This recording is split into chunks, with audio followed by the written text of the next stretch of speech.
अस्सलामुअलैकुम dear students, कैसे हैं आप सब लोग। रमजान की बहुत बहुत मुबारक हो आप लोगों को। तो आज मैं आप लोगों को बायोलॉजी 10th क्लास के चंद ऐसे सवालात बताऊंगी, लॉन्ग क्वेश्चंस, जिनको आप लोग प्रिपेयर कर सकते हैं, जो उम्मीद कर सकते हैं हम लोग के 100% चांसेस हैं कि इन्हीं सवालों में से आपसे सवाल किए जाएंगे।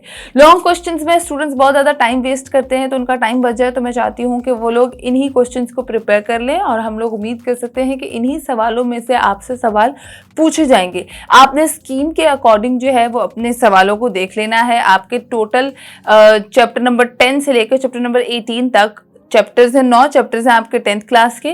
तो आपने स्कीम के अकॉर्डिंग, आप जो स्कीम मैंने ऑलरेडी शेयर की हुई है, मैं इसका डिस्क्रिप्शन में लिंक मेंशन कर दूंगी, अगर किसी ने नहीं देखी तो वो डिस्क्रिप्शन में मैं लिंक मेंशन कर दूंगी। स्कीम के अकॉर्डिंग जो है अपने ये क्वेश्चंस देख लेने हैं और लॉन्ग क्वेश्चंस प्रिपेयर कर लेने हैं। शॉर्ट में आप लोग जितना ज़्यादा टाइम इन्वेस्ट करें वो अच्छी बात है, लॉन्ग में अपना टाइम वेस्ट ना करें। लॉन्ग क्वेश्चंस में आपको लिस्ट आउट करके ईच चैप्टर के जो है वो चंद ही होंगे, ज़्यादा नहीं होंगे, चंद सवालात होंगे जो आपको बताऊंगी, वो आप लोग प्रिपेयर कर सकते हैं। स्क्रीन पे आप लोग देख सकते हैं यूनिट नंबर 10 में से जो अहम सवाल है, लॉन्ग क्वेश्चंस जो आप प्रिपेयर कर सकते हैं, उसमें से नंबर 1 पे है, write a detail note on gaseous state in plants, explain mechanism of breathing in human, write down the bad effect of smoking. उसके बाद यूनिट नंबर 11 आपका आता है, उसमें है explain homeostasis of carbon dioxide and oxygen. ये very very important question है, इसको आपने लाजमी करना है। उसके बाद है role of major organs involved in homeostasis in human body, again very important question. उसके बाद है write a note on function of kidney transplant और explain osmoregulation and role of kidney in human body. SLO base आप लोगों से सवालात किए जाएंगे, तो एन मुमकिन है कि ये दोनों सवालों को मर्ज करके आपसे एक सवाल बना के पूछा जा सकता है। ये very very very important question है, इसको स्किप नहीं करना आपने, हर हाल में एक दफा इसको पढ़ लेना है। उसके बाद लास्ट है structure of nephron with diagram, ये भी बहुत इंपॉर्टेंट है। उसके बाद आपका यूनिट नंबर 12 आता है, उसमें है describe reflex action in human and reflex arc with diagram. ठीक है, ये भी इंपॉर्टेंट है, इसको आप एक दफा पढ़ लेना है। अगर किसी को आता है तो वेल एंड गुड है, अगर किसी को नहीं आता उसको एक दफा रीड आउट जरूर कर लें, छोड़िएगा मत। उसके बाद है structure of human brain and human eye, इन दोनों में से किसी एक का स्ट्रक्चर वो लाजमी पूछ सकते हैं।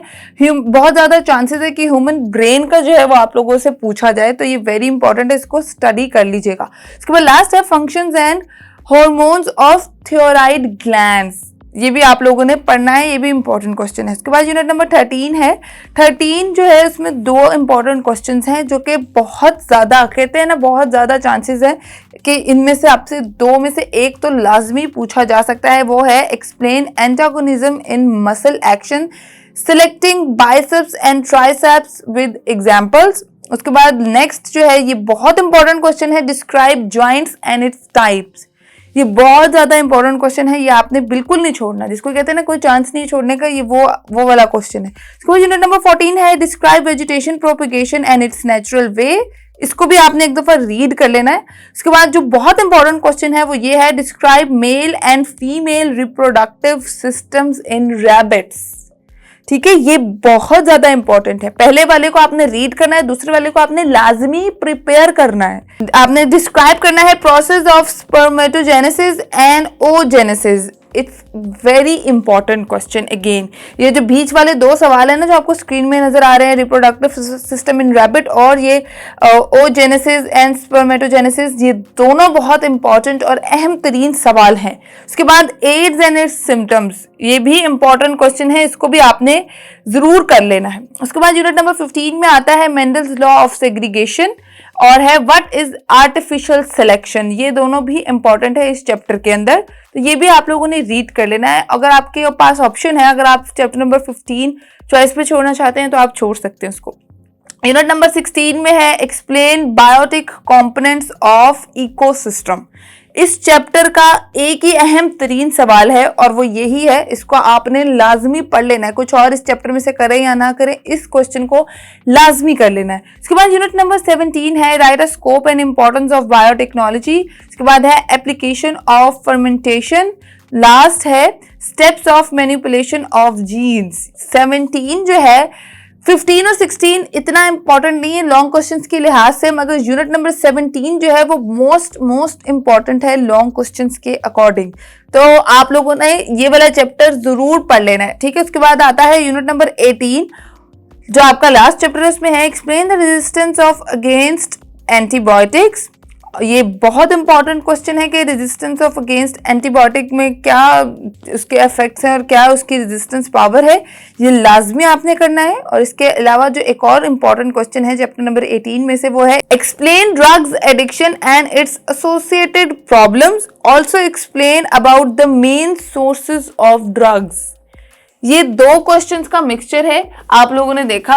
तो ये अब क्योंकि एसएलओ बेस्ड क्वेश्चंस आने हैं तो आपको दोनों भी पूछे जा सकते हैं। हो सकता है ये अलग अलग करके पूछ लें ये वाला क्वेश्चन, और हो सकता है कि वो एक ही पार्ट में दोनों क्वेश्चंस आपसे पूछ ले एक ही क्वेश्चन में। तो आपने सोर्सेज ऑफ ड्रग्स बताने हैं, उसके इफेक्ट्स बताने हैं, और जो भी उन्होंने पूछा है वो आपने इसको लाजमी पढ़ लेना है। तो ये आपके इंपॉर्टेंट चैप्टर्स थे। चैप्टर नंबर 14 और 17 आर वेरी इंपॉर्टेंट चैप्टर्स जो कि लॉन्ग क्वेश्चंस में रिलेटेड है। 5 आपसे सवाल किए जाते हैं, 3 आपने करने हैं। इसकी भी स्कीम आप लोगों ने देख लेनी है, डिस्क्रिप्शन में मैं मेंशन कर दूंगी। मैं अगेन बता रही हूँ, उसके अकॉर्डिंग आप लोगों ने अपने क्वेश्चंस प्रिपेयर करने हैं। 9 चैप्टर्स हैं, स्कीम्स के अकॉर्डिंग 2-2 3-3 करके पेयर अप हुए होंगे। आप लोगों के पास चॉइस का पता चल जाएगा कौन सा आपने चॉइस पे छोड़ना है चैप्टर और कौन सा इंपॉर्टेंट है वो करना है। वीडियो पसंद आए तो थम्स अप करना मत भूलिएगा। मुझे दें इजाजत। अल्लाह ताला आप लोगों को कामयाब करे। रोजे की हालत में जो भी दुआ करता है वो ज़रूर कबूल होती है। अपने लिए भी आमीन नीचे कमेंट सेक्शन में लिखें, और दूसरे स्टूडेंट्स के लिए भी आमीन ज़रूर लिखें। आप लोग सब ने रोज़े रखे होंगे, अल्लाह ताला आप लोगों की आमीन ज़रूर कबूल करेगा। मुझे भी दुआओं में याद रखिएगा। मुझे दें इजाज़त। अल्लाह हाफ़िज़।